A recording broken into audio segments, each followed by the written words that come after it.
Interesting story going on involving Twitter and right-winger Milo Yiannopoulos, who has been a guest on our program. Twitter says that they have permanently banned Milo Yiannopoulos from Twitter after they believe he encouraged his followers to go after Ghostbusters actress Leslie Jones with racist and insulting tweets.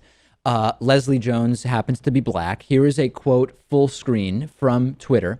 Twitter spokesperson told BuzzFeed News, people should be able to express diverse opinions and beliefs on Twitter, but no one deserves to be subjected to targeted abuse online, and our rules prohibit inciting or engaging in the targeted abuse or harassment of others. So if you're not familiar with Milo, he is super popular among the alt-right. He's a Trump supporter. He gets invited to speak at college campuses. He gives speeches that are often as short as going up to the podium and saying, feminism is cancer, and then just going back to his seat and taking questions. The events at the colleges often are protested. He's more or less a provocateur. And there are people, including Trump supporters, who, I guess because Milo is a Trump supporter, who are saying, oh, Twitter has banned Milo. His free speech rights have been violated. And of course, this is ridiculous, right? Twitter is not the government. They have policies which they believe Milo violated, specifically that he's engaging and inciting the targeted abuse of specific users. There is no right to having a Twitter account. Now, you can disagree with Twitter's policy, or you can argue, oh, Twitter is unequally or unfairly applying the policy to Milo, we believe, because of his right-wing beliefs or whatever. But what is with the free speech misunderstandings, Lewis? I don't know what people think this is. I mean, when a government writes laws, the laws are enforced by the government, and that means if you violate certain laws, you get tried in a court, you're found guilty, you're convicted, and the same applies to people who that's how it works. So unless you are tried, convicted, and imprisoned or punished somehow by the government for just expressing your First Amendment rights, then your First Amendment rights have not been violated. I get it. You get it. We all get it here, right? Yeah, and Rachel, Milo has responded by saying this is the end for Twitter. Anyone who cares about free speech has been sent a clear message. You're not welcome on Twitter.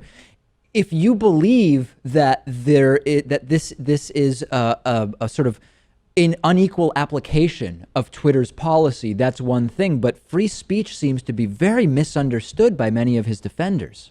It definitely is, because it makes me believe that they don't think that there's repercussions for what you say. And if something that you're saying is kind of, as Lewis was saying, violating a law, then it's going to violate a law no matter what. I'm not saying that it is, but I'm saying if it were something that was hateful or some sort of very kind of negative speech. But it's also interesting because it kind of reminds me of how Facebook now is struggling to define hate speech in the aftermath of all these shootings, and especially with the live streaming of that video.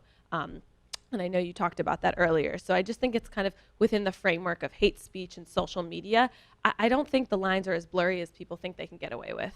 Well, the argument that his defenders are making is that the problem is that his views are conservative, right? Rather than that they are actually inciting racism against Leslie Jones. And thus, Lewis, it is sort of a political statement that is being made. Now, Twitter's defense is we are taking these incitement some people call it dogpiling incitements very, very seriously. Milo Yiannopoulos is not the only person who in the last 48 hours has been permanently banned. He may be the one who's getting the most attention. This was on the front page of CNN.com, etc. But there is a counter argument, which is more nuanced, which is, no, it's not a violation of free speech, but this is a form of censorship. And that's where I think it gets a little blurrier, which is to what extent, if even those incited by Milo are not threatening violence, for example, then maybe there should be a more laissez-faire attitude by Twitter on this. I don't know.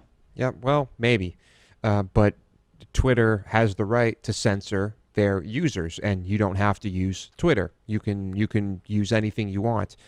So I agree that it is a form of censorship, but still, I mean, how mad can we really be at Twitter for that? What do you think, Rachel? I mean, is this just a case of Twitter is just a private business and they can do whatever they want? And even if they said we are not going to have conservatives on, that would still be something they would be able to do. There might be serious repercussions for that in terms of PR, but they would be allowed to do that.